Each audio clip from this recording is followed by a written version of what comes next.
So as we've gone into some of the experiences for the human body and the environment of the cells, we're looking beyond that right now into some of the, as we talked about already, the diagnoses that are given.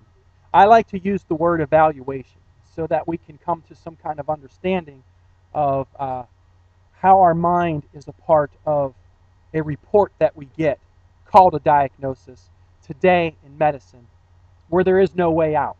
Where if you have some symptom, they give you some name for that problem, and then they'll give you a prognosis and a treatment plan to manage that.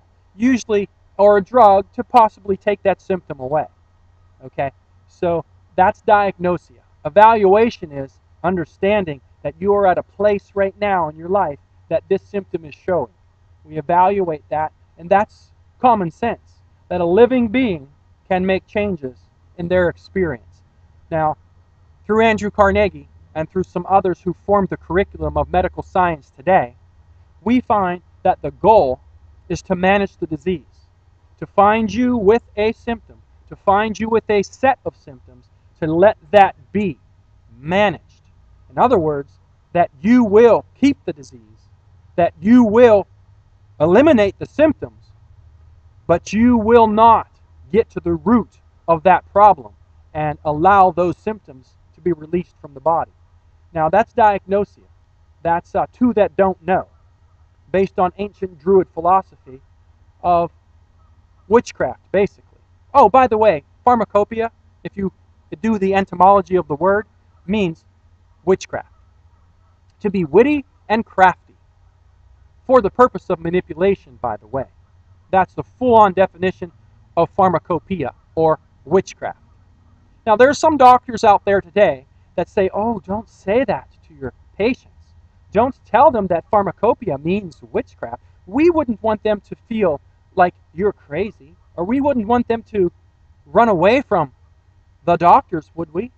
Well, if we look at symptomatology, and we understand that not managing the disease, but actually getting to the organ function of each human body to allow the function of elimination to remove fatty deposits from the body, to remove calcifications from the body, to remove blockages from the arteries. Now, how do we do that? How do we do that?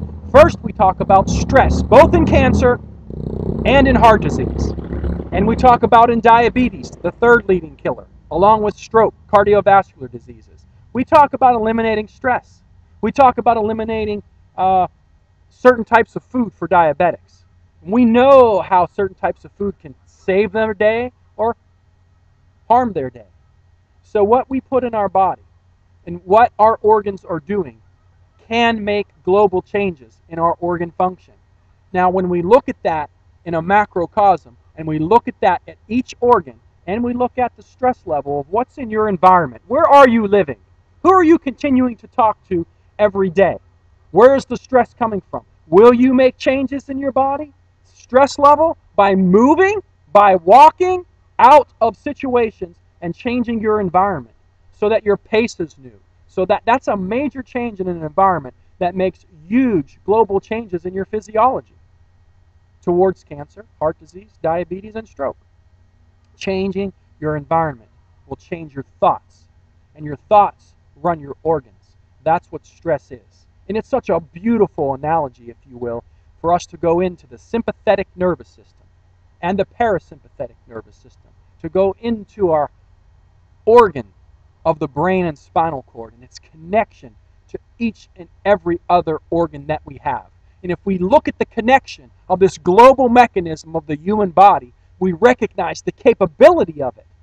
When elimination and assimilation is not considered when you go to the hospital, it's hardcore cut and dried reproduction of the cell, where you are right now without an opportunity to incorporate primary information of cell reproduction. Primary information of cell reproduction is not where you are right now. It's where those organs are and what they're doing that are making that tumor grow, that are making that fatty deposit grow, that are making that calcification happen. So, you know, the Bible is real interesting, is it not? There are so many things about the Bible. And one specific interesting thing is that God, it says, has chosen the foolish things, meaning the simple things, the very simple things of the world.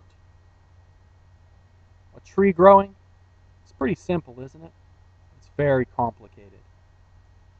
To confound the wise. And your body, like the tree grows, your body grows. It's a simple thing, but it will confound the wise. Am I right?